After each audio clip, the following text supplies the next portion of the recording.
જય શ્રી કૃષ્ણ, જય દ્વારકાધીશ મિત્રો. આજે આપણે અધ્યાય 15નો 20મો શ્લોક સમજીશું. ઇતિ ગૃહ્યતમ શાસ્ત્ર મિદમુક્તમ મયા નધ ઇતદ્ વૃદ્ધ્વા બુદ્ધિમાનસ્યા કૃત કૃત્ય ચ ભારત. હે નિષ્પાપ આ વૈદિક શાસ્ત્રનો સાર્વાધિક ગુપ્ત ભાગ છે અને તે મેં હવે પ્રકટ કર્યો છે. જે કોઈ મનુષ્ય આને સમજી જાય છે તે બુદ્ધિમાન થઈ જાય છે તથા તેના પ્રયાસો સંપૂર્ણ થઈ જશે. ભગવાન અહીં સ્પષ્ટપણે જણાવે છે કે આ બધા શાસ્ત્રોનો સાર છે અને પૂર્ણ પુરુષોત્તમ પરમેશ્વર આ રીતે કહ્યો છે તેને તે જ રૂપે સમજી લેવો જોઈએ. એ રીતે મનુષ્ય બુદ્ધિમાન તથા આધ્યાત્મિક જ્ઞાનમાં પૂર્ણ થઈ જશે. બીજા શબ્દમાં કહી શકાય કે પૂર્ણ પુરુષોત્તમ પરમેશ્વર આ તત્વજ્ઞાનને સમજી લેવાથી અને તેમની દિવ્ય સેવામાં પરોવાઈ જવાથી દરેક મનુષ્ય ભૌતિક પ્રકૃતિના ગુણના સર્વ સંસર્ગ દોષમાંથી મુક્ત થઈ શકે છે. ભક્તિ આધ્યાત્મિક જ્ઞાનની એક પ્રક્રિયા છે. જ્યાં ભક્તિ હોય છે ત્યાં ભૌતિક સંસર્ગ દોષનું અસ્તિત્વ હોઈ ન શકે. ભગવાનની ભક્તિમય સેવા અને ભગવાન પોતે એ બંને એક જ છે, કારણ કે બંને દિવ્ય છે. ભગવાનની ભક્તિ પરમેશ્વરની અંતરંગ શક્તિની અંદર થાય છે. ભગવાન સૂર્ય સમાન છે અને અજ્ઞાન અંધકાર છે. જ્યાં સૂર્ય વિદ્યમાન હોય છે ત્યાં અંધકારનો પ્રશ્ન જ રહેતો નથી.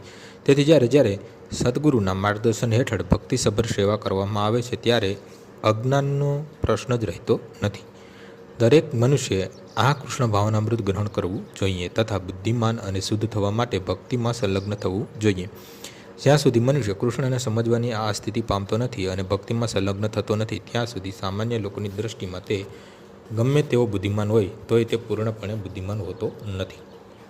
અર્જુનને સંબોધવામાં આવેલો અનદ શબ્દ અર્થસૂચક છે. અનદ અર્થાત હે નિષ્પાપનો અર્થ એ છે કે જ્યાં સુધી મનુષ્ય સર્વ પાપોમાંથી મુક્ત થતો નથી ત્યાં સુધી કૃષ્ણને સમજવું બહુ અઘરું હોય છે.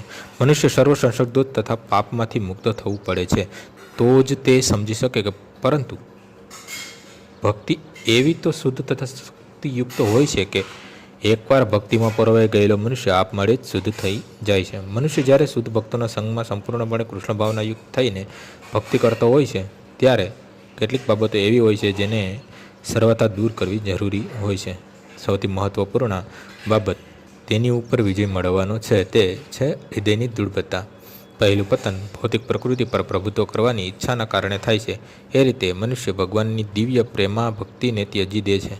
હૃદયની બીજી દુર્બળતા એ છે કે મનુષ્ય ભૌતિક પ્રકૃતિ પર વધુને વધુ પ્રભુત્વ કરવાની ઈચ્છા કરે છે ત્યારે તે ભૌતિક પદાર્થના સ્વામિત્વ પ્રત્યે વધુ આસક્ત બનતો જાય છે. સંસારની સમસ્યાઓ હૃદયની દુર્બળતાઓને લીધે હોય છે. આ અધ્યાયના પ્રથમ 5 શ્લોકમાં હૃદયની આ દુર્બળતાઓને પોતાની મુક્ત કરવાની પદ્ધતિનું વર્ણન થયું છે અને 6ઠા શ્લોકથી અંતિમ શ્લોક સુધી પુરુષોત્તમ યોગનું નિરૂપણ થયું છે. આમ અધ્યાય 15 અહીં પૂર્ણ થાય છે.